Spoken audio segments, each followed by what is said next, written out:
Introducing Bluehost Cloud, ultra-fast WordPress hosting with 100% uptime. Want a website with unmatched power, speed, and control? Of course you do. And now you can have all three with Bluehost Cloud, the new web hosting plan from Bluehost. With 100% uptime and incredibly speedy load times, your WordPress websites will be dependable and lightning fast on a global scale. Plus, your sites can handle even the biggest traffic spikes without going down or lagging. And with Bluehost Cloud, you get 24/7 WordPress priority support, meaning you're connected to WordPress experts anytime you need them.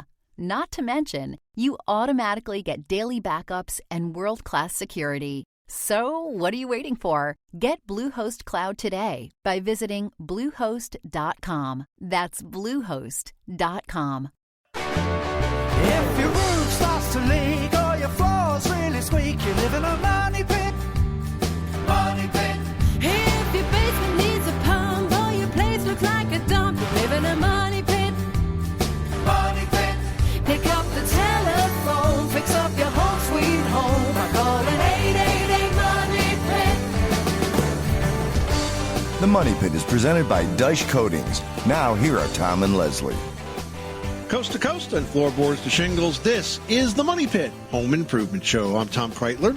And I'm Leslie Segretti. Hey, guys, what are you working on this beautiful spring weekend? If you are in your house, if you're in your yard, if you're thinking about taking on some projects to improve your outdoor living space, maybe spruce up your kitchen, spruce up your bathroom, maybe do a big remodeling project, maybe do a little project. We don't care if you're hanging a picture or changing out your kitchen. If you've got a project in mind and need some help, we'd love to talk with you about just that. The number here is 1-888-MONEYPIT. That's 888-666-3974. Or go to moneypit.com/ask, click the blue microphone button, and post your question. Coming up on today's program, are you a do-it-yourselfer but need better do-it-yourself workspace? We're going to share some tips to create a productive and efficient garage workspace to handle projects both big and small. And it's one of your favorite foods, or maybe your kid's favorite. I'm talking about pizza. Can you imagine being able to grow all of your favorite pizza toppings right in your backyard? Well, you can with your own pizza garden. We're going to have some tips on how you can do just that in a bit. And could germs actually be lurking in your laundry? It might seem counterintuitive, but for the health, safety, and cleanliness of your family, it's important to actually wash your washing machine. We're going to tell you how to deep clean your machines just ahead. I mean, imagine that. All that water and soap and you still have to clean it.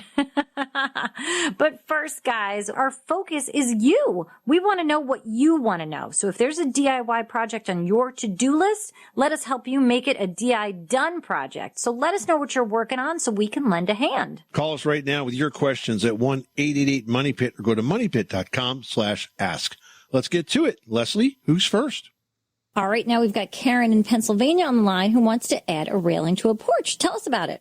Okay, when we built this home, they put in a prefabbed hollow step, okay? Okay. A wider porch and then two steps that go down at our front door. Mm-hmm. And my husband wants to put a railing on it. Would it be sturdy enough to put a screw in a post to put the railing in, to screw it? The one will be attached onto the house that is brick, and the other one would be going into that hollow porch. Would that be sturdy enough to do that? Well, I think it can be sturdy enough if you use the right attaching points and the right type of screws.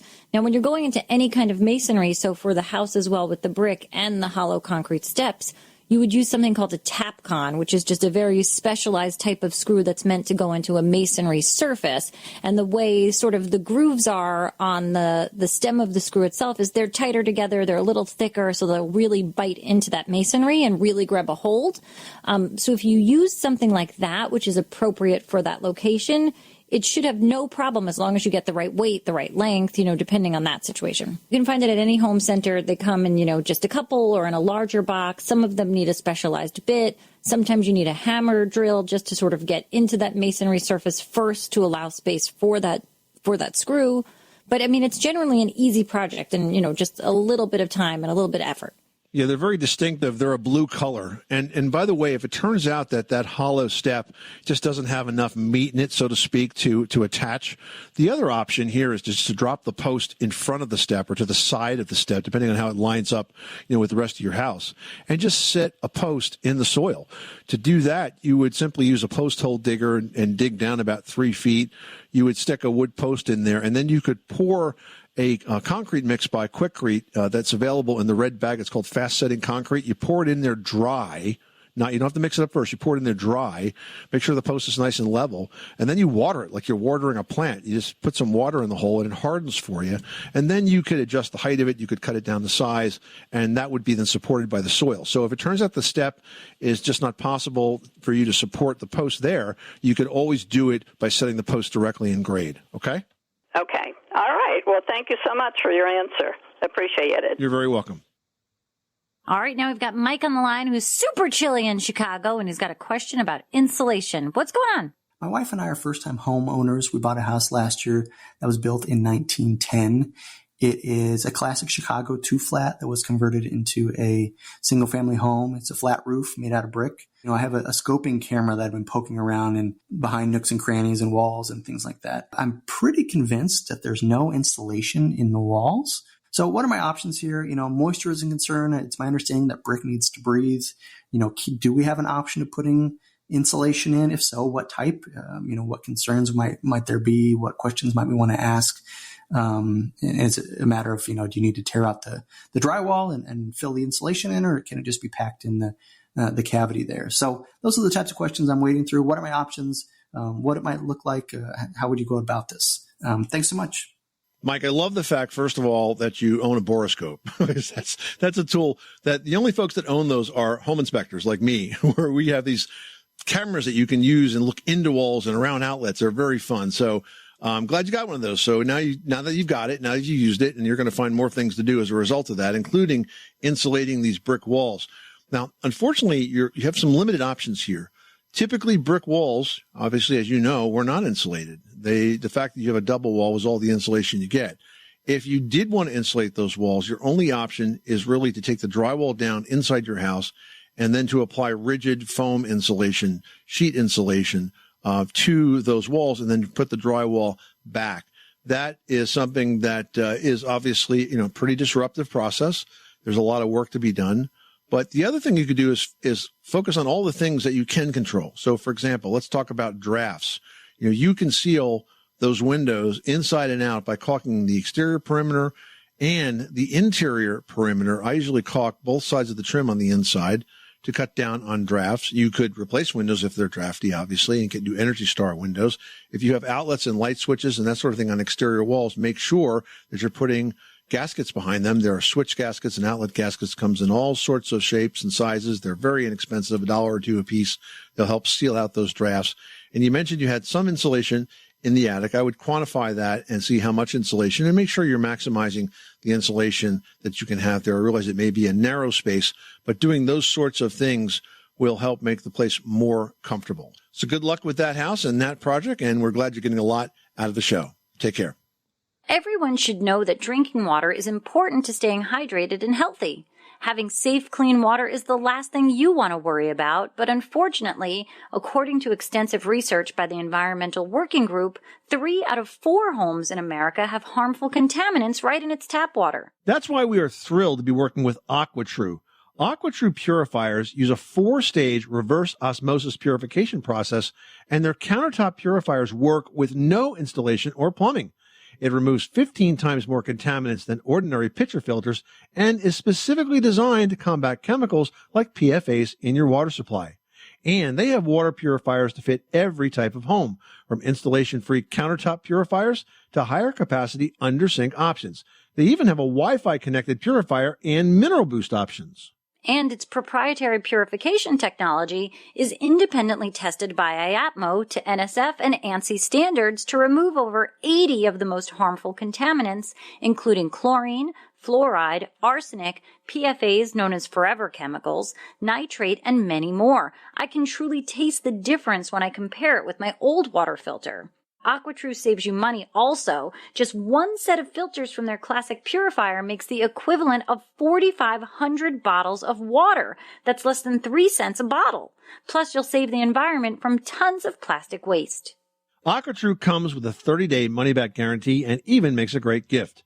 And today, Money Pit listeners can receive 20% off any AquaTrue purifier. Just go to aquatrue.com. That's AQUATRU.com and enter code MONEYPIT at checkout.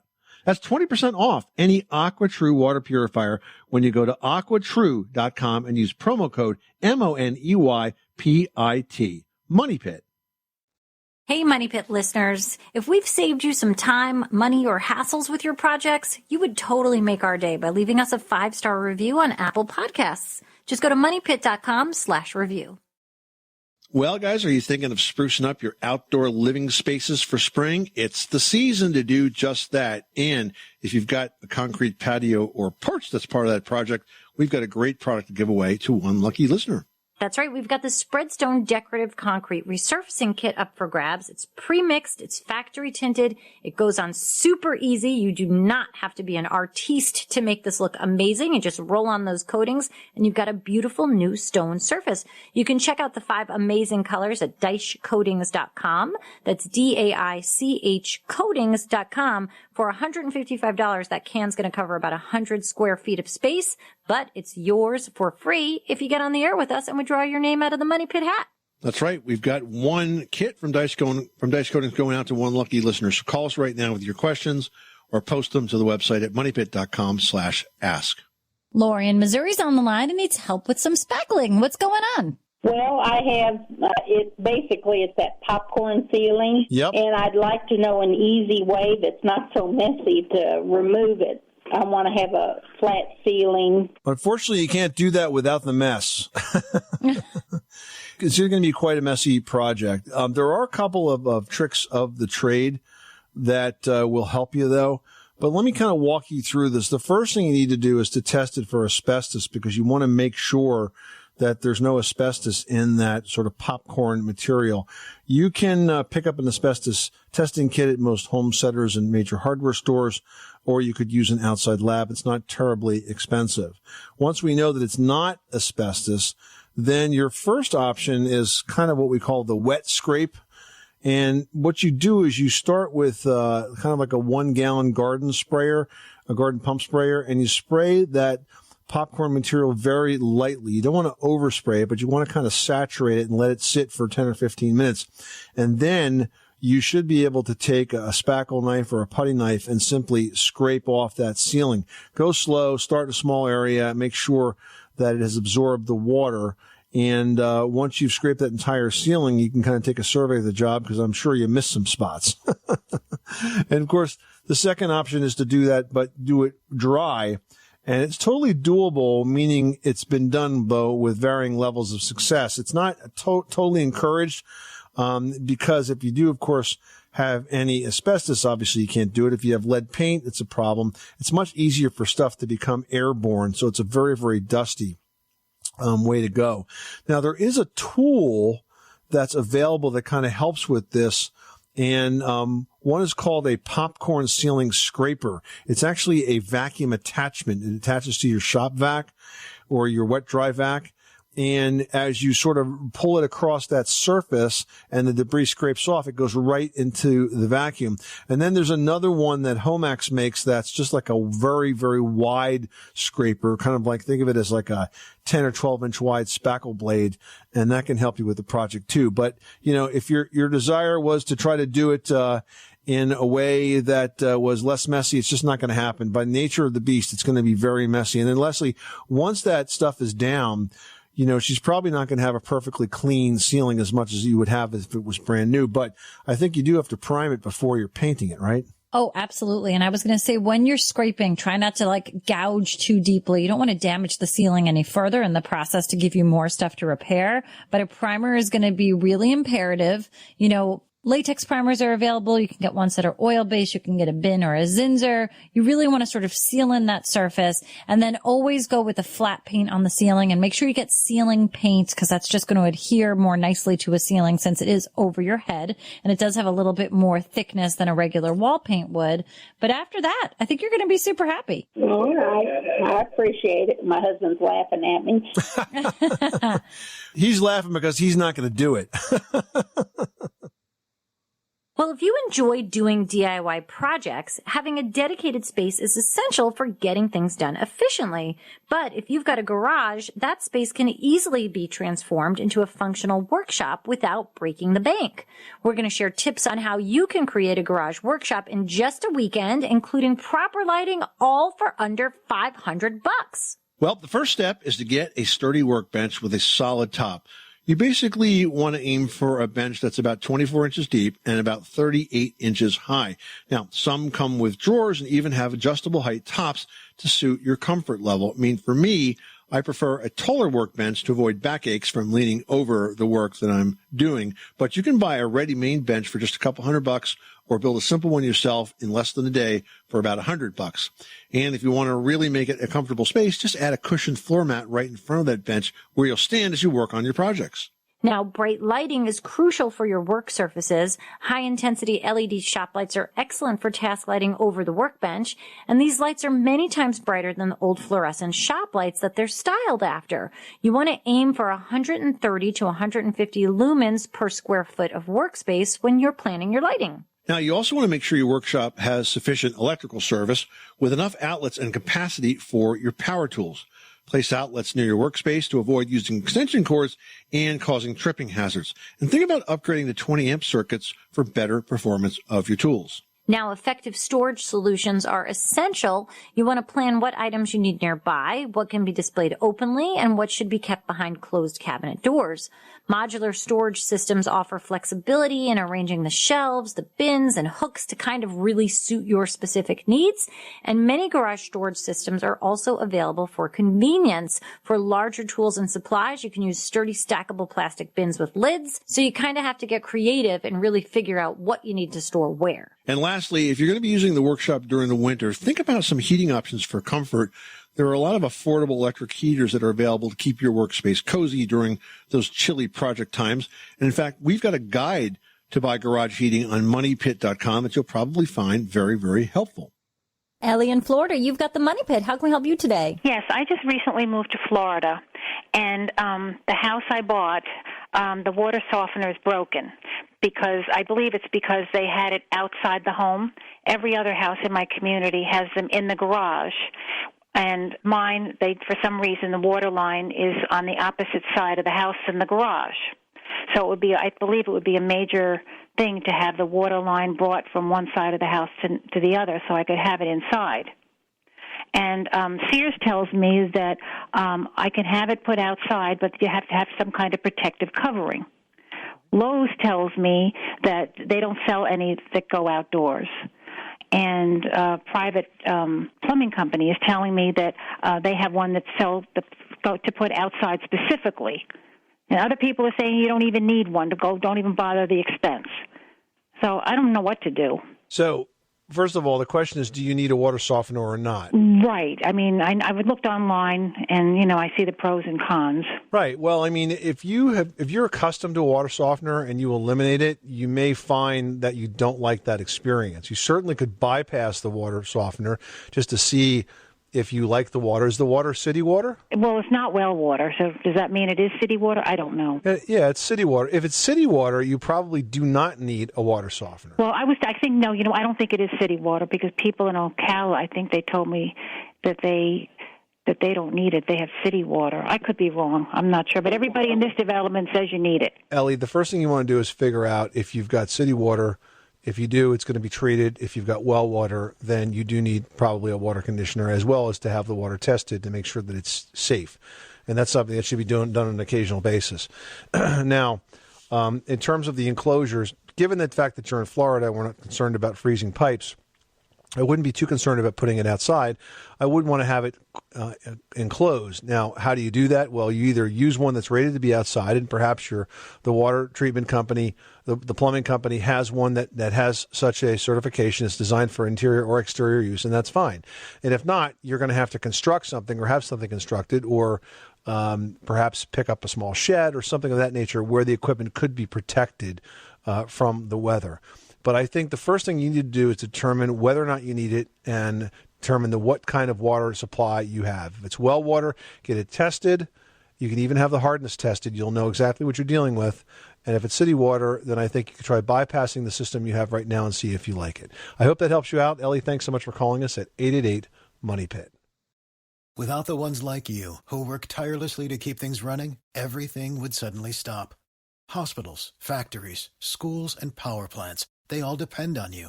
No matter the weather, emergency, or time of day, you're the ones who get it done. At Grainger, we're here for you with professional-grade industrial supplies. Count on real-time product availability and fast delivery. Call, clickgrainger.com, or just stop by. Grainger, for the ones who get it done. What if you could have a career where the opportunities are as vast as our nation, where it's not about mission statements, but a shared mission? At U.S. Customs and Border Protection, we go beyond to protect more than borders. From ship to shore, air to ground, cities to local communities, CBP agents and officers are keeping people safe. Join U.S. Customs and Border Protection and go beyond for something far greater than yourself. Learn more at cbp.gov/careers. All right, now we've got Chris from Tennessee on the line who just put in a new septic tank and needs some help with the yard work. What can we do for you? Yes. We had some people to come and put our septic tank in about 5 years ago, and the yard looked great when they got done with it. Now we got a bunch of sinkholes and a bunch of hills in the backyard, and I just want to know the best way to fix that without messing up the septic tank and messing up the water lines and stuff. So is the distribution field in the area where all these sinkholes are and this depression? Yes, sir. So you got to be really careful because you don't want to put any heavy equipment over that because you can crush those pipes. So you can add topsoil on top of that, but I wouldn't go over it with anything heavier than a wheelbarrow full of dirt. Okay. And so I would fill them in by hand, and I would rake that out, and I would reseed it. The good news is that it will probably grow quite nicely being over the septic field, but I would be careful not to put anything heavy equipment-wise into that area because you can crush the pipes, and then you're going to have a bigger problem. Jim in Illinois is on the line with some drafty windows. Tell us about your money pit. Well, I have an historic old home. It's over 100 years old. Okay. And it has all of the original windows and glass in it. All right.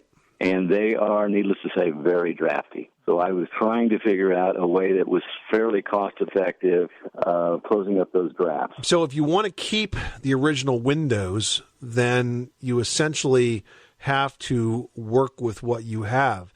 So adding weather stripping is really the limit of what you can do with those. I will say that if you've got one that's really drafty, in a room that maybe you don't need to open the window, there is a product that's called temporary caulk or weather stripping caulk.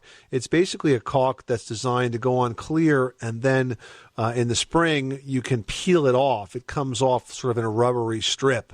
So that's also an effective way to seal a window that you're not going to open. But remember, you're kind of sealing it shut, so you got to be careful not to do that in a bedroom or a place where you need to have emergency egress. Now, if you want to replace the window, you could look at different manufacturers that make very historic windows. Marvin, for example, is very good at this. Anderson is good at it as well. They make windows that fit well into a historic building. And then, of course, you've got all the modern conveniences that are associated with that. I think that you would find, obviously huge energy differences, not only in the drafts, but also in the solar heat gain in the summer, because I'm sure there's nothing stopping all of that heat of the sun from getting in to those windows. And if you have new glass that's got a low E coating, it's going to reflect that heat back out. So weather stripping, liquid weather stripping, or temporary caulk, or window replacement, those would be your options. Okay. Thank you very much. You're welcome, Jim. Thanks so much for calling us at 888-MONEY-PIT. Well, a pizza garden is a fun way to get the whole family involved in gardening. Plus, it's a great way for parents to sneak in some veggies. So here's what you need to know. First of all, let's talk about the space. You don't need a lot of space for your pizza garden. A 4x4 area is pretty much perfect. You can even make a circle and mark off the areas in wedges for more fun, like a pizza pie. Get it? Now, those raised beds are going to work wonderfully for this type of garden. You just have to make sure that the soil is well mixed, drained, and then ready to go. Next, it's time to pick your tomatoes. Now, tomatoes are the key to pizza sauce, so they're definitely a must. Roma tomatoes are the choice when making sauces. Now, if you're going to go for the small, compact pizza garden in, say, a 4x4 area, you probably only need one plant.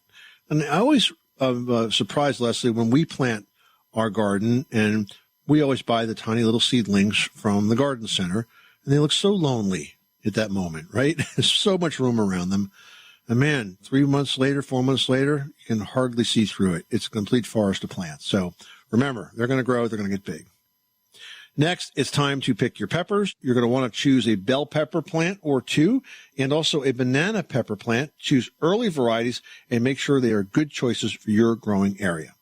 All right. Next, you want to spice it up because really, what's a pizza without the spices? It's just boring. I mean, pizzas are Italian in nature, so that means basil, parsley, and rosemary. Now you can plant one or two and, use them fresh or dry, whatever you want. You just snip off what you need. And then, of course, that plant just keeps growing. Now, don't forget onions. Onion bulbs are quick and easy to plant. They can be harvested as green onions, or you can allow them to develop into bigger, full-size onions. And, of course, you're going to need those onions when you're making your sauce for the pizza. So you definitely have to grow those.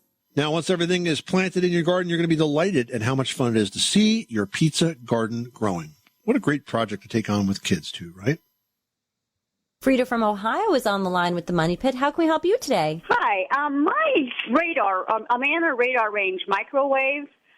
It's mounted above my stove. And on the bottom, the down light that shines down onto the stove, the light bulbs in that keeps burning out. And I have to replace them about once a month. And they're getting expensive.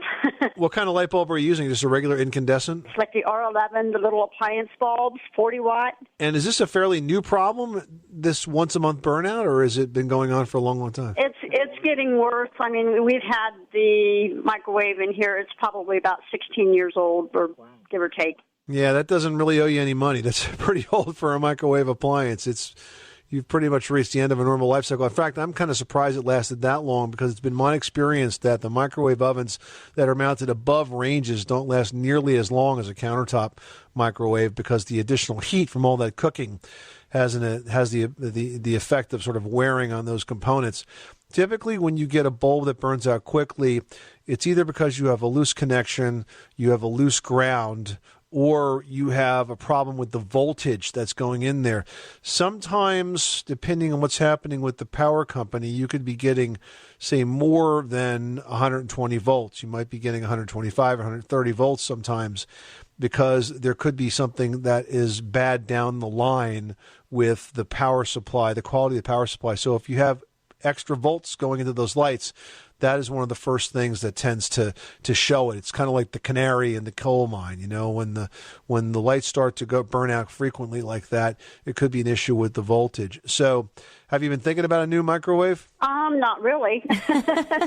What I would suggest is at this point, you really need to have the voltage tested. So I would call the utility company and ask them to meter the voltage going into your house and see if let's eliminate that as a possibility. If that is okay, the second thing I would check is the plug that it's actually plugged into. I'd check the outlet to make sure it's properly grounded. And if it's properly grounded, then I think you've exhausted the two things that are the easiest to fix. And at that point, you might want to think about replacing the microwave. All right, that sounds good. Thanks so much for calling us at 888-MONEY-PIT.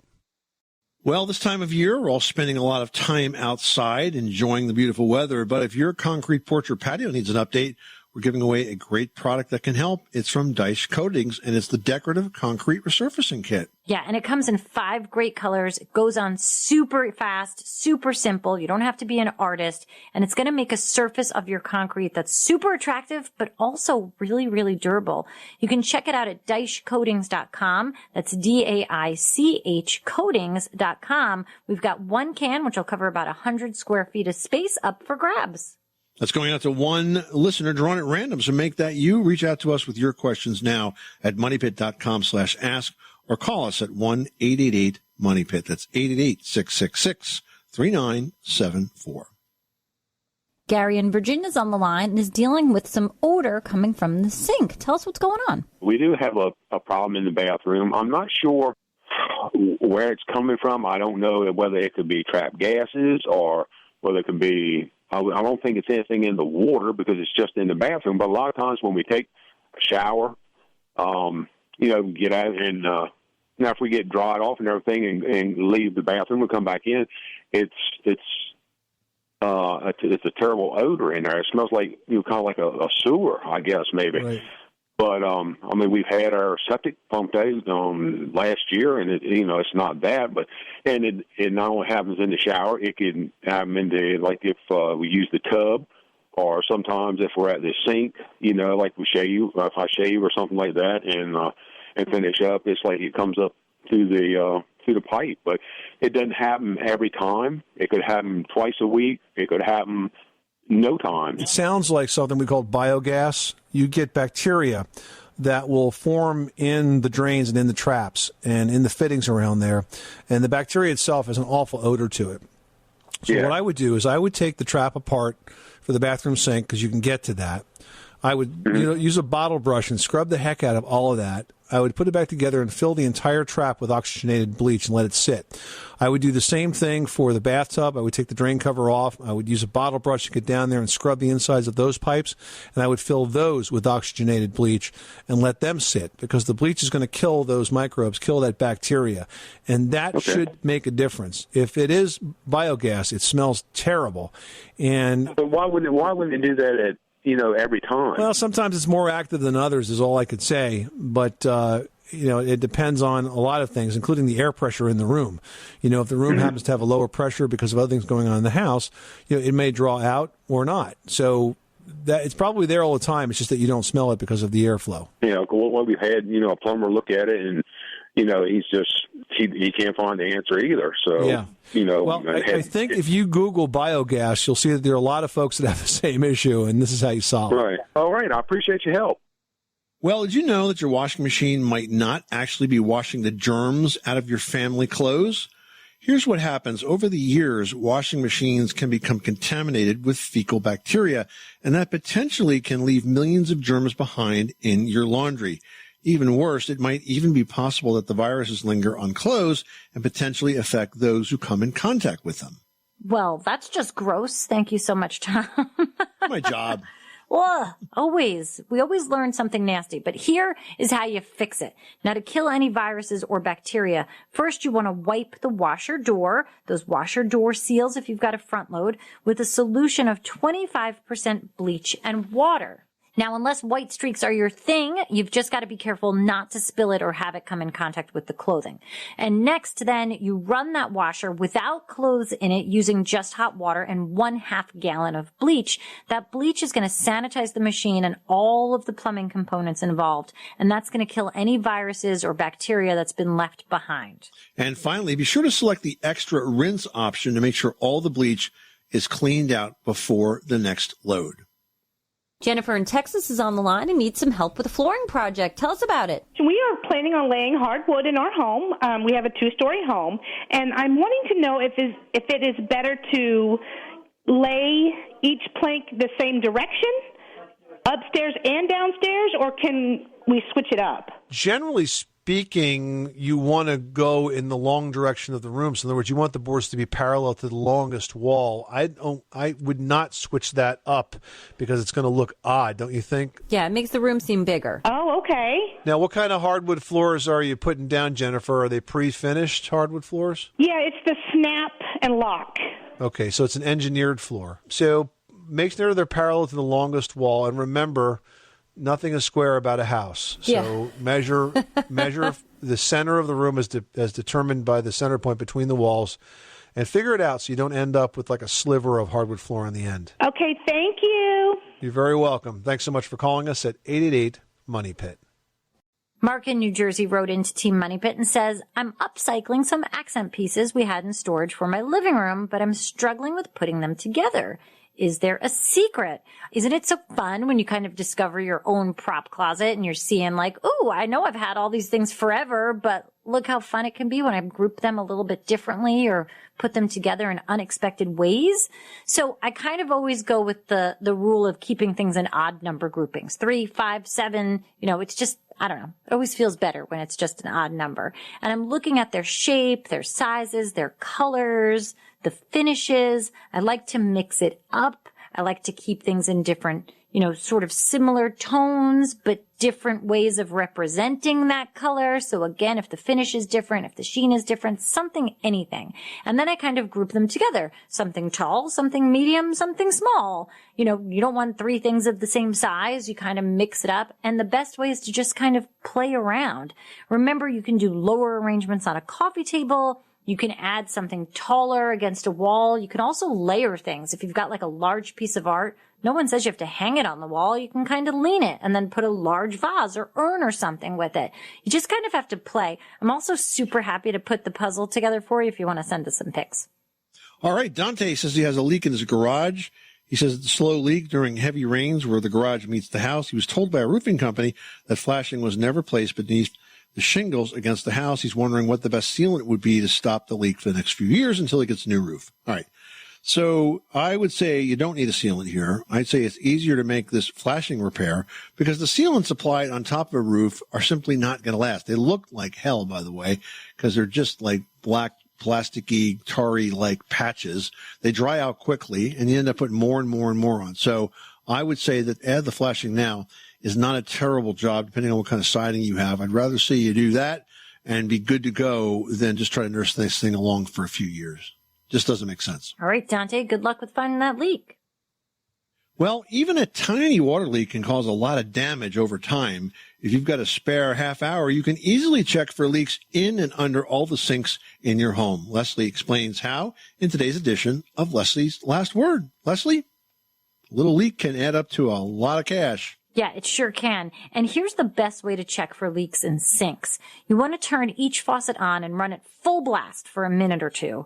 Then, with a bright flashlight, you want to inspect the drain under the sink. If no leak is spotted, close that stopper and let the sink fill up until it hits the overflow. But do not walk away during this part because some faucets can fill the sink faster than the overflow can drain it, and then you're going to end up with a lot of water everywhere. So stick around for this part and pay attention.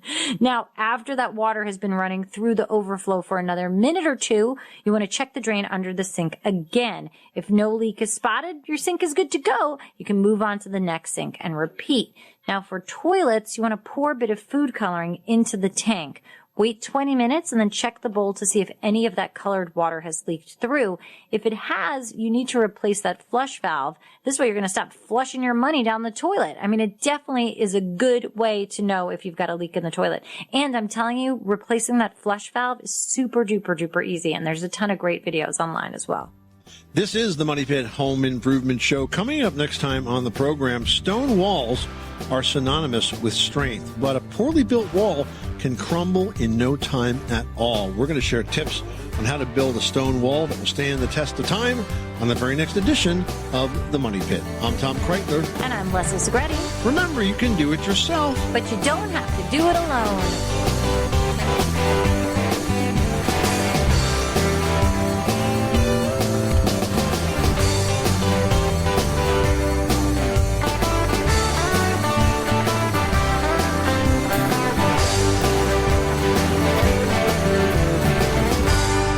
Live in a money pit.